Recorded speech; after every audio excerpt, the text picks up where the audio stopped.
नमस्कार। आज पढ़ते हैं व्यंजनों का वर्गीकरण। सबसे पहले स्पर्श व्यंजन।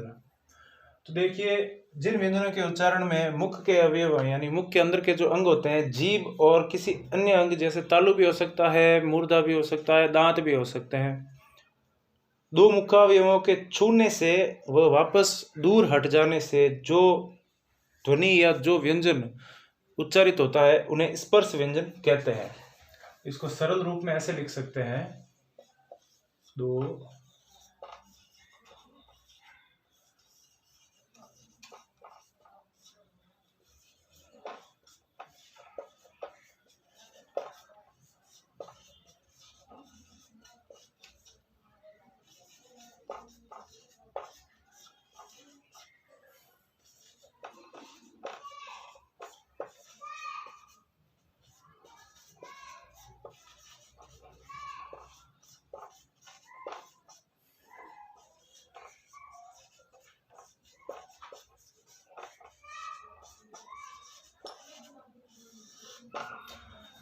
यानी जीभ मुख के अंदर कहीं पर स्पर्श करके वापस दूर हट जाती है और फिर जो व्यंजन उच्चारित होते हैं उनको स्पर्श व्यंजन कहते हैं। स्पर्श व्यंजनों की संख्या 16 होती है। अब देखिए,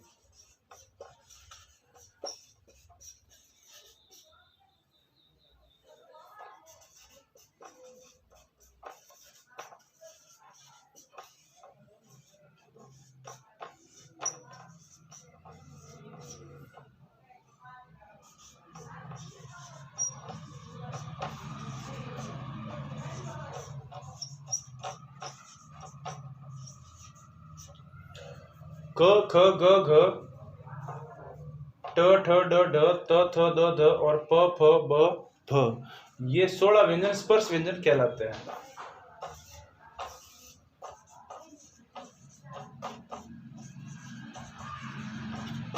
और जहां तक बात है च वर्ग की, तो च वर्ग को स्पर्श संघर्षी माना जाता है। इसके बारे में इससे अगला टॉपिक स्पर्श संघर्षी पढ़ेंगे। तो फिलहाल आप इतना याद रखें कि क वर्ग, ट वर्ग, त वर्ग और प वर्ग स्पर्शी व्यंजनों के अंतर्गत आता है और च वर्ग स्पर्श संघर्षी कहलाता है। च वर्ग स्पर्शी नहीं कहलाता। लेकिन अगर प्रश्न में ऐसा पूछा जाए या फिर प्रश्न में अगर च वर्ग का दे दिया जाए और स्पर्श संघर्षी का ऑप्शन ही ना हो तो स्पर्श व्यंजन कर सकते हैं, वरना अगर स्पर्श संघर्षी दिया गया हो तो च वर्ग का चाहे इन चारों में से कोई भी है, इसको स्पर्श संघर्षी ही करना है। अब यहाँ पर पंचमाक्षर आएगा जो कि अनुस्वार कहा जाता है, वो स्पर्श में नहीं आता, वो अलग है, नासिक के कहा जाता है, नासिक के अनुस्वार कहा जाता है, उसके बारे में भी हम पढ़ेंगे। फिलहाल ये स्पर्श व्यंजन 16 होता है, च को हटा देते हैं।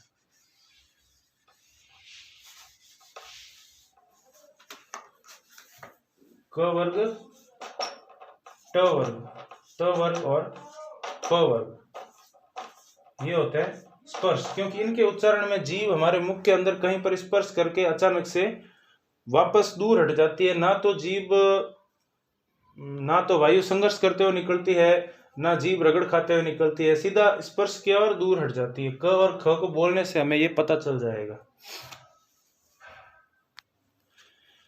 स्पर्श व्यंजनों के बाद हम पढ़ते हैं स्पर्श संघर्षी व्यंजन।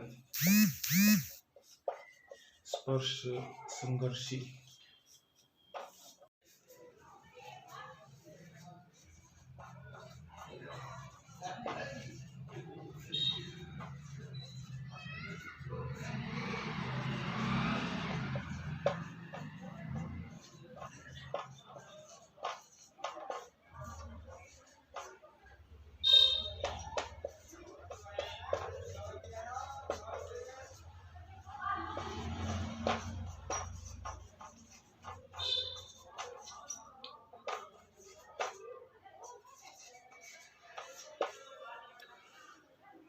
स्पर्श संघर्षी व्यंजनों के उच्चारण में मुख के अंदर के दो अंग, जीभ और कोई अन्य अंग आपस में पहले स्पर्श होते हैं और फिर उनमें रगड़ या घर्षण होता है, जैसे च, छ, ज और झ, यानी कि च वर्ग स्पर्श संघर्षी कहलाता है। ये चार स्पर्श संघर्षी कहलाते हैं। लेकिन प्रश्न में अगर च छ ज झ पूछा जाए और ऑप्शन में स्पर्श संघर्षी ना हो, सिर्फ स्पर्श व्यंजन का दिया जाए, तो आप स्पर्श भी इसको कर सकते हैं, स्पर्शी पर भी सही कर सकते हैं। और अगर स्पर्शी और स्पर्श संघर्षी दोनों ऑप्शन दिया जाए और इनमें से किसी एक के बारे में पूछा जाए, तब स्पर्श संघर्षी करना है। अगर ये नहीं हो तो स्पर्श व्यंजन के अंतर्गत इनको रख सकते हैं। इनको स्पर्श संघर्ष इसलिए कहा जाता है क्योंकि बोलकर देखने से आपको पता चलेगा कि जीभ च और छ ज झ के उच्चारण में जीभ जब किसी मुखावयव पर स्पर्श करती है, उसके बाद हवा घर्षण करते हुए, हमारे मुख के अंदर से हवा घर्षण करते हुए निकलती है, तब इनका उच्चारण संभव हो पाता है। इसलिए इनको स्पर्श और संघर्षी कहा जाता है। जैसा कि नाम से ही पता चल रहा है, स्पर्शी का भी नाम से पता चल जाता है, स्पर्श संघर्षी भी नाम से पता चल ही जाता है। और इसके बाद सिर्फ संघर्षी के बारे में पढ़ते हैं।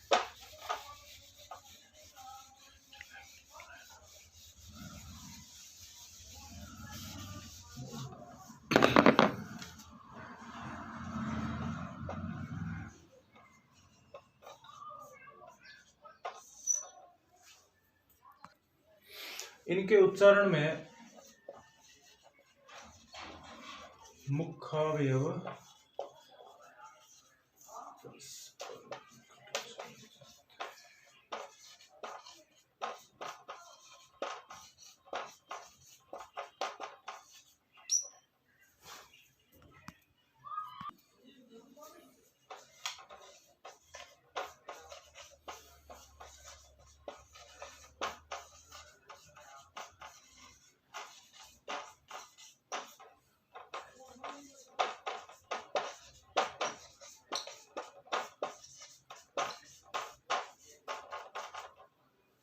व्यंजनों में कुछ ऐसे व्यंजन भी होते हैं जिनके उच्चारण में मुख अवयव आपस में स्पर्श नहीं करते हैं, सिर्फ निकट चले आते हैं, नजदीक आ जाते हैं और उनके बीच में से वायु संघर्ष करते हुए, घर्षण करते हुए निकल जाती है। जैसे कि श, श, स और ह।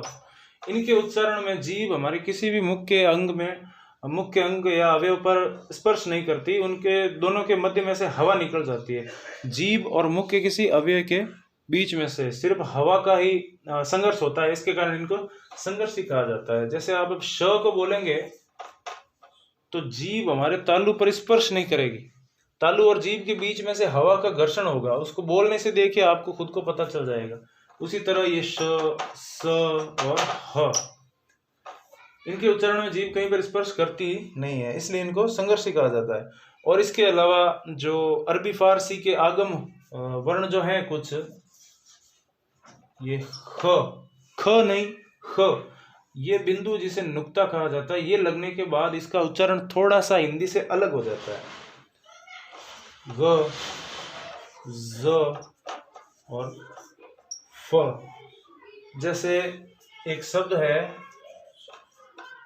गजल, इसको गजल ऐसे बोला जाता है। जब हम ग का उच्चारण करते हैं तो जीभ का मुंह में कहीं पर भी स्पर्श नहीं करना है और सिर्फ दोनों जीभ और मुंह के किसी अंग के, जिस अंग से ग का उच्चारण होता है, उसके उन दोनों के बीच में से सिर्फ हवा को संघर्ष करते हुए निकालना है। और एक होता है गजराज, इसमें जीभ बाकायदा स्पर्श होगी, मुंह में कहीं ना कहीं जरूर होगी, उसको देखिए आप।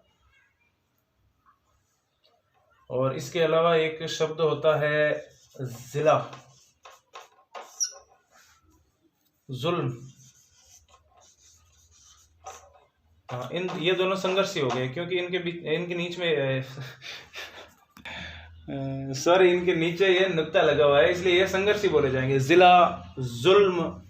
जबकि हम बोलते हैं जग, तो जीभ को स्पर्श करते हुए बोलना है। अब ये जीभ कहाँ पर स्पर्श हो रही है, वो जो पहले सूत्र पढ़ाया था, अकुह, विसर्ग, कंठ और इच्चु ऐसा नाम तालु, तो इन्हीं किन्हीं अंगों पर स्पर्श होती है जीभ।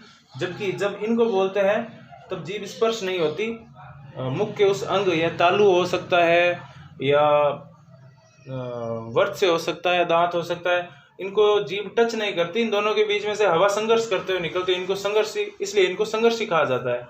जैसे एक और शब्द है खतरा। खतरा यह विदेशी शब्द है, हिंदी का मूल शब्द नहीं है। इस ख को कैसे ख नहीं ख बोलने की कोशिश करेंगे, ख। और जरूरत, जिंदा,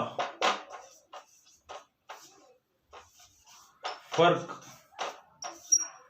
इन शब्दों को बोलते समय जीभ का मुंह के अंदर किसी अवयव पर स्पर्श नहीं करवाते हैं, बल्कि जीभ और उस मुंह के उस अवयव के बीच में से हवा संघर्ष करते हुए निकल जाती है। इसलिए ये श, श, स, ह, इनके अलावा ये ख, ग, ज और फ ये भी संघर्षी माने जाते हैं। संघर्षी व्यंजनों के बाद पढ़ते हैं नासिक्य ध्वनि या नासिक्य व्यंजन। अब प्रत्येक वर्ग का पंचमाक्षर,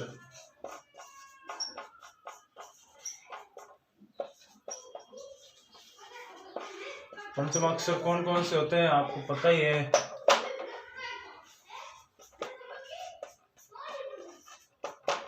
इतने ही होते हैं, ज्यादा तो नहीं होते ना। तो ये जो पंचमाक्षर है ड, य, ण, न और म, ये नासिक्य होते हैं क्योंकि इनके उच्चारण में हवा नाक से निकलती है।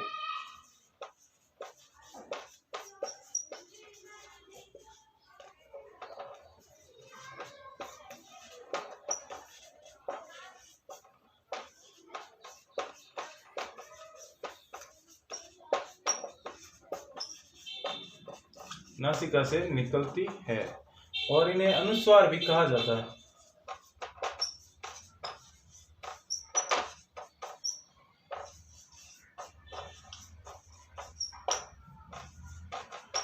तो प्रत्येक वर्ग का पंचमाक्षर ही नासिक्य या अनुस्वार होता है ये। और जब हम शब्द में इसको लिखते हैं तो इसको ऐसे बिंदु की तरह भी लिख सकते हैं, जैसे संपर्क। इसमें भले ही तो आप ऐसे लिखो या भले ही ऐसे लिखो, इनको बिंदु के रूप में भी लिख सकते हैं, इसलिए इनको अनुस्वार और नासिक्य दोनों कहते हैं। नासिक इसलिए कहते हैं क्योंकि नाक से उच्चारित होते हैं। इसके बाद में हम पढ़ते हैं अंतःस्थ व्यंजनों के बारे में।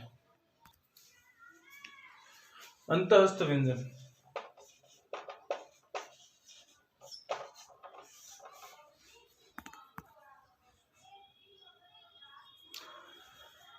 स्वर व व्यंजन के बीच की ध्वनियों को अंतःस्थ कहा जाता है।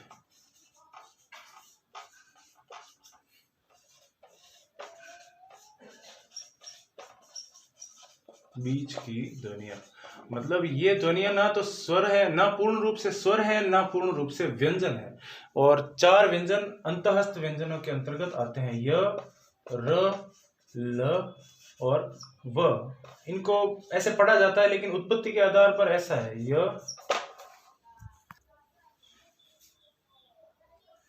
व, र और ल। तो ये उत्पत्ति के आधार पर, उत्पत्ति के आधार पर, और ये जो इनका क्रम है वो है प्रक्रिया के आधार पर। हम इनको ऐसे ही पढ़ते हैं, य, र, ल, व।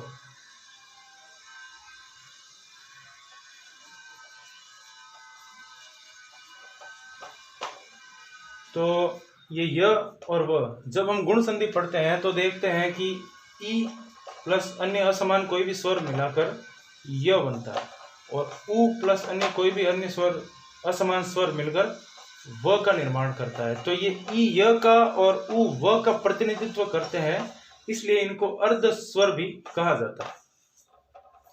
और इन चारों को अंतःस्थ कहा जाता है क्योंकि ये स्वर और व्यंजन के मध्य की ध्वनियां है। अंतःस्थ व्यंजनों के भी इनका भी वर्गीकरण किया गया है। जैसे य और व को तो अर्ध स्वर कह सकते हैं, लेकिन ल और र अंतःस्थ में एक व्यंजन को पार्श्विक कहा जाता है, ल को, क्योंकि ल के उच्चारण में वायु हमारे मुंह में जीभ के पार्श्व भागों से निकलती है। ल का उच्चारण करके देखिए,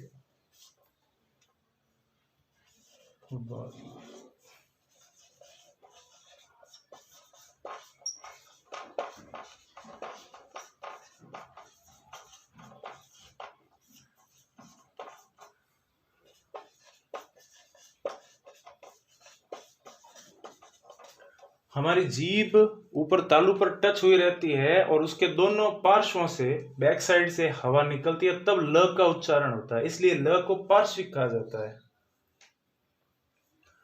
जैसे ये तालु हो गया तो जीभ यहाँ पर ऐसे टच होगी और वायु यहां से निकलेगी, तब ल का उच्चारण संभव हो पाएगा।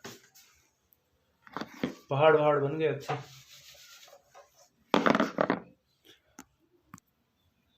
और जहां तक बात है र की, तो र को लुंटित कहा जाता है, लुंटित या प्रकंपित या कंपन जात, क्योंकि र का जन्म उच्चारण अवयव में कंपन के परिणाम स्वरूप होता है। जब हम र का उच्चारण करते हैं तो हमारी जीभ कई बार टकराती है हमारे मुंह में और उससे जो कंपन उत्पन्न होता है उससे र का उच्चारण होता है।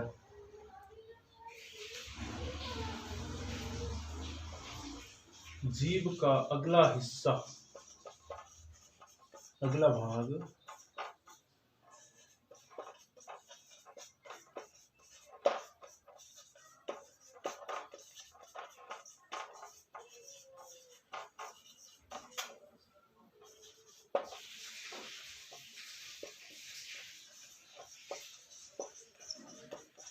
जीभ का आगे का जो हिस्सा होता है वो हमारे मुंह के अंदर वर्त्स्य से टकराकर कई बार टकराकर कंपन उत्पन्न करता है, तब हम र का उच्चारण कर पाते हैं। वर्त्स्य यानी ऊपर वाले दांत के पीछे, उसको वर्त्स्य कहा जाता है। जिस हिस्से से जीभ को स्पर्श कराकर र का उच्चारण होता है वही वर्त्स्य होता है, ठीक है। इसलिए इसको प्रकंपित या कंपन जात भी कहते हैं, क्योंकि कंपन, जीवा में कंपन के द्वारा इसका उच्चारण संभव हो पाता है, र, ठीक है। और इसके बाद बात करते हैं उत्क्षिप्त व्यंजनों की। उत्क्षिप्त का अर्थ होता है फेंका हुआ, उठाकर फेंका हुआ। उत्क्षिप्त या ताड़न जात या द्विगुणित,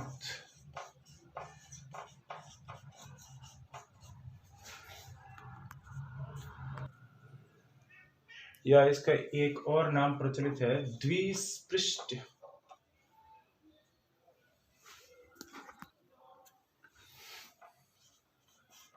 द्विस्पृष्ट तो मुख्यतः ये पूछा जाता है उत्क्षिप्त या ताड़न जात किसको कहा जाता है। ये द्विगुणित और द्विस्पृष्ट भी नॉलेज के लिए ठीक है अगर पढ़ना चाहे। उत्क्षिप्त यानी फेंकना, और उत्क्षिप्त व्यंजनों की बात करें तो ये ढ़ और ढ ये उत्क्षिप्त व्यंजनों के अंतर्गत आते हैं। इनके उच्चारण में ऐसा लगता है जैसे जीभ को उठाकर फेंका गया। ढ़ और ढ का उच्चारण करके देखिए, मतलब जीभ ऐसे मुंह से बाहर नहीं आ जाएगी, फेंकने का अर्थ तो वो नहीं है, लेकिन फिर भी मुंह के अंदर इसको जीभ को फेंका हुआ लगता है, फेंका हुआ महसूस होता है। जब हम ढ़ और ढ का उच्चारण करते हैं तो जीभ को एक जगह पर टिका कर फिर उसको फेंकने के जैसा प्रतीति करवाई जाती है, इसलिए इनको उत्क्षिप्त कहा जाता है। और इनका प्रयोग तत्सम शब्दों में नहीं होता। जो संस्कृत से सीधे शब्द हिंदी में आ जाते हैं तत्सम कहलाते हैं, उनमें ढ़ और ढ का प्रयोग नहीं होता।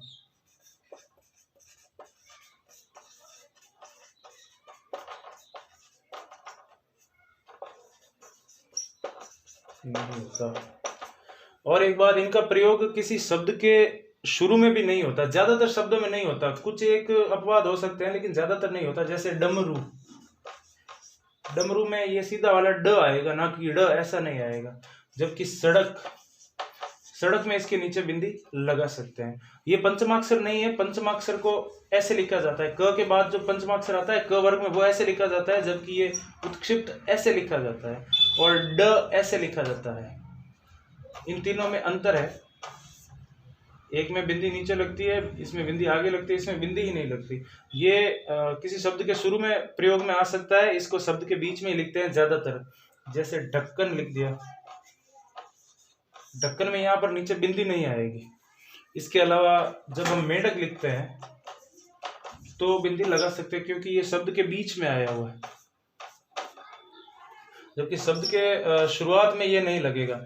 और जब ये नीचे बिंदु लगती है तब इनका प्रयोग तत्सम शब्दों में नहीं होता, यानी उत्क्षिप्त और ताड़नजात जो है ड और ढ, इनका प्रयोग हम तत्सम शब्दों में कभी नहीं करेंगे, केवल तद्भव शब्दों में ही इनका प्रयोग होगा, क्योंकि ये प्राचीन हिंदी में या संस्कृत में इन उत्क्षिप्त या ताड़नजात का प्रयोग नहीं होता था। ठीक है, व्यंजनों के वर्गीकरण में आज इतना ही। इसके बाद हम पढ़ेंगे स्वर यंत्रियों में कंपन के आधार पर व्यंजनों का वर्गीकरण, जिनमें आएंगे घोष और अघोष। घोष और अघोष के बारे में अगले वीडियो में हम पढ़ेंगे। और कोई छोटी मोटी गलती हो तो उसे आप कमेंट में बता दीजिएगा, क्योंकि गलतियां इंसान से ही होती है, मैं भी इंसान ही हूँ, देवता नहीं। ठीक है, नमस्कार।